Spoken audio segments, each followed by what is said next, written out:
Hi guys, welcome to Active JR, and in this video I'm going to be taking you through a comparison between the Fenix 5 and the Fenix 3 HR.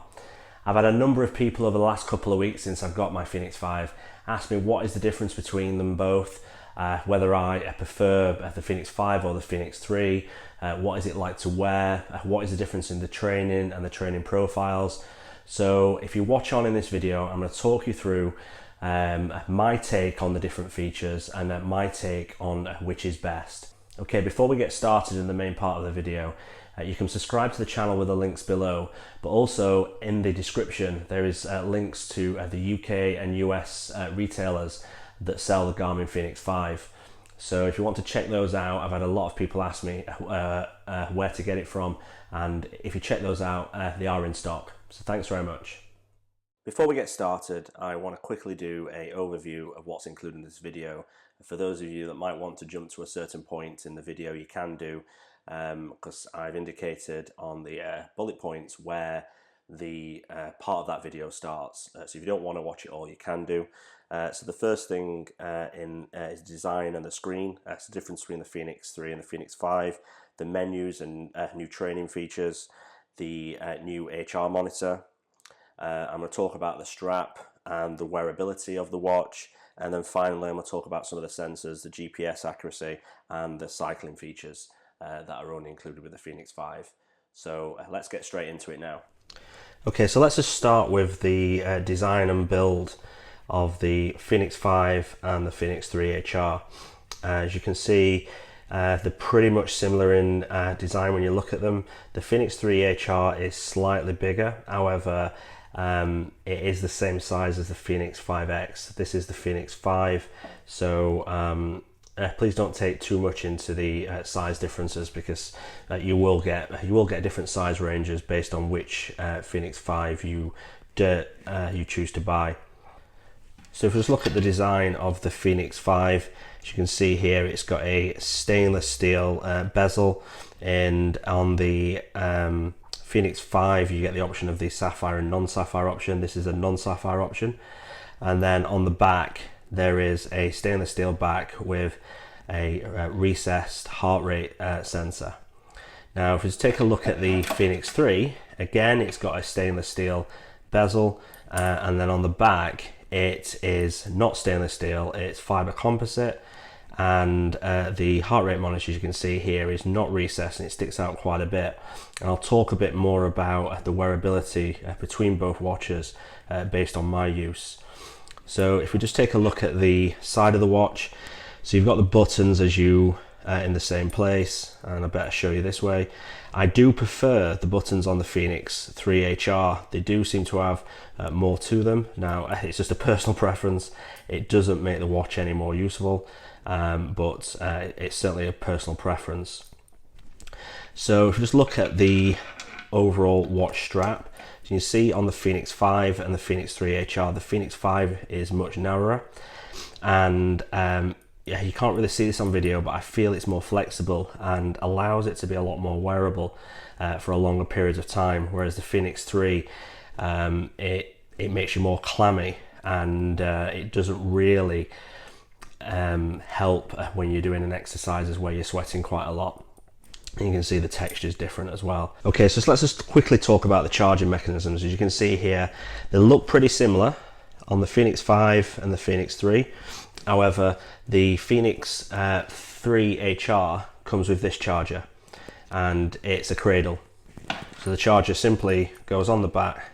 So you got that, and the charger simply goes on the back, which allows it to fit nicely on a desk, and you can see there it fits really well. Whereas the Fenix 5, it's got this new lasso style charger which just quickly clips into place, which means it can't lay down, as you can see there, and you only can charge it on its side or on its front. Now I personally like the Fenix 3 HR charger, and it's a shame that Garmin have changed this, because it allows you to just have the charger on the desk. As I said before, with the Fenix 5 it's sort of at an angle, you can't put it on its back and you can put it there, so if you've not got a non-sapphire option you risk scratching the screen. So personally I think the Fenix 3 has got a better charging mechanism overall. Okay, so let's just move on to the menus and the screen. and as you can see, I'm just going to put the backlight on. You can't really see on the video the differences, but there is a clear difference between the Fenix 3 and the Fenix 5. The Fenix 5 does seem clearer, and from personal use it is easier to read in sunlight conditions. It's also easier to read when it's on a bike mount on a bike. So in particular when you've got screens such as that, you're able to see them. So I would say overall the screen is better on the Fenix 5, but in comparison with other smartwatches, fitness watches, I wouldn't say it's outstanding. I would say it is an improvement from the Fenix 3. Okay, so the other feature that I really like about the Fenix 5 is the ability to be able to add a workout profile by within the workout menu. You simply scroll right down to the bottom and add, and you can see here you've got a whole host of other ones you can add, and the addition of the mountain bike and the ski and snowboarding have got their own profiles. You can also you can see there's quite a lot here, and you can also add other, which is your own profile. So that's a welcomed move, I think, because when you were wanting to add something, you had to mess around in the Fenix 3. You had to go, so you had to long press for settings, then go down, apps, and then add from there. So I think that's really welcomed, and you also add a repeat of some of the profiles as well. So I've got bike, as you can see here in the Fenix 3. I've already got bike in my main menu, whereas the Fenix 5 doesn't show them. The other thing that I really like about the Fenix 5 in the menus is the ability to be able to, if you're so navigating before, you have to go into navigation, whereas if you've got a course loaded, you go in, you long press, you go down, and you go to navigation, choose your courses, and you can choose a course and do a course, and it automatically loads it into that profile. Then you don't have to mess around reloading. So in the previous Fenix 3 you had to mess around loading it around. Okay, so another thing that I want to show you that's not available in the Fenix 3 HR and it's only available in the Fenix 5 is this new training status information. So this first screen you first go in, it says that I'm maintaining my current fitness based on the last 7 days, and then I can go in and look at various different information points. You see here you've got the VO2 max. It's saying it's poor. Now, I have been doing various different tests, so the information is not a true reflection. It's based on the information that's been put in, so I have been removing data, messing about with data, and also not using the watch for some of the exercises to give full performance. And you can see here you've got your cycling VO2 max, and then this is a recovery time based on the information that's within Garmin Connect, and it's saying easy effort recommended. And then it's got my training load for the last 7 days. It's 392, and it's saying it's in an optimal space. Now, I think what this gives you, it gives you the ability to be able to tailor your training based on your condition, and that goes from the data that comes out of the training.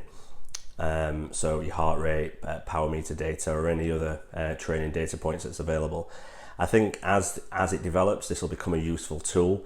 Right now, this is just based on 10 days of use. I think there's only 7 days worth of data in the watch because it was reset about a week ago. You can get more information in the Garmin Connect app and also on the Garmin Connect app online. So I think it's really useful. I think it will develop over time. Okay, the other feature that I really like is in the last sports widget, you can have a look at what you did, and then you can go to details and you can go through and have a look. But you can also look at the training effects of that. So it's saying this particular cardio exercise I did yesterday is overreaching, and it gives me the training effect. So it's got a 5 for aerobic and 5 for anaerobic. Great that it gives you the split out, whereas the Fenix 3 doesn't give you that split out. Okay, I just want to talk about the quick access menu. If you just click on here, you've got various different options. It's like a scroll wheel that goes round. You can sync, it shows it's connected to the phone. You can power off. It's got music controls. It's also got Find My Phone, which works really well if the phone's in range. You've got save location. You can lock keys and also put it on Do Not Disturb. Whereas if you look at the Fenix 3, the options are pretty much limited. You've got lock device, Do Not Disturb, and power off. So not a great feature, but I think it's just showing that Garmin are improving. Okay, so the other feature I want to talk about is the HR sensor. On the Fenix 5, it records in 1 second intervals throughout the day 24/7, and the Fenix 3 HR doesn't. However, it does record at 1 second intervals through an exercise. It's just not continuous heart rate monitoring throughout the day.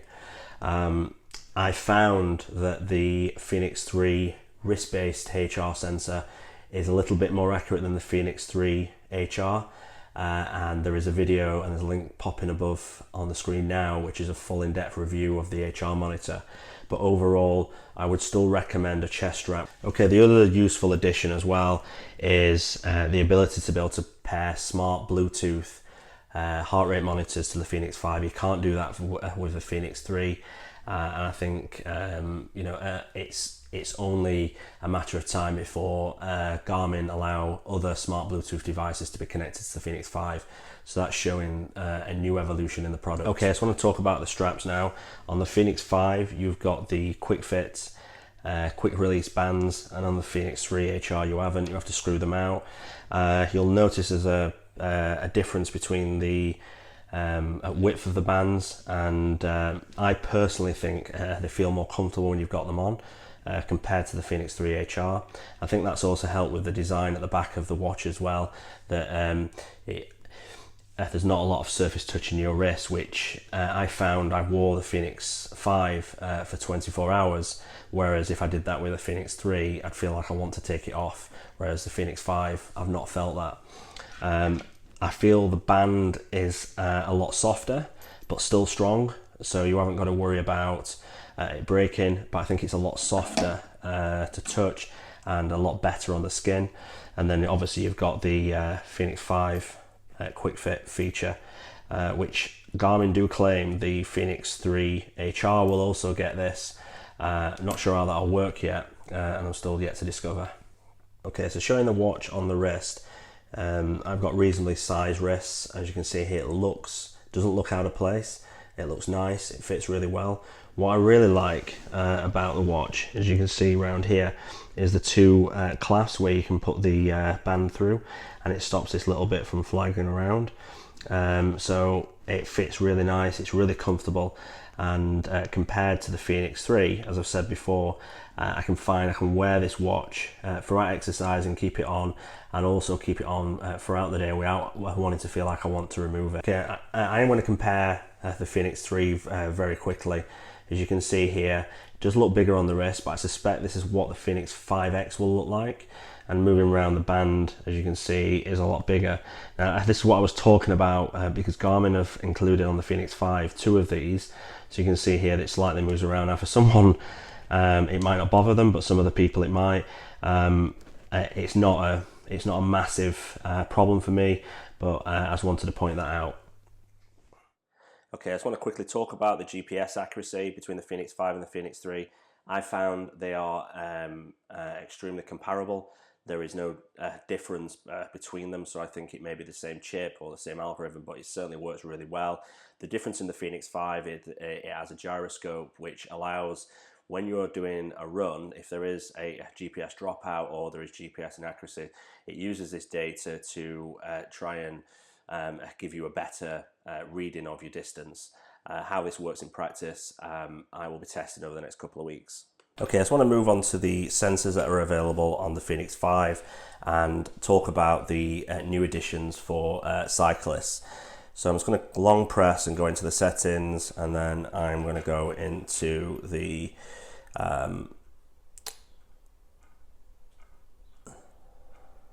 sensors and accessories. So you see here you've got the option to add new. You've also got a different range of predetermined sensors that you can connect and that are already connected. So you've got the HR monitor, which I've already connected, a vector power meter, speed sensor, and then the interesting one is the radar light. So anyone familiar with the Viera radar, it's a light that goes on the back of the bike, but it also sends data to the device, and previously it's been edge only devices regarding oncoming traffic coming from behind. Now on the watch, it clearly indicates as the traffic's coming, and it tells you when you're clear as well. I think this is a really useful feature for cyclists, especially that are hard of hearing, that will want to be warned of traffic. It doesn't take away, but I think that's really useful, and that's not available on the Fenix 3 or the Fenix 3 HR.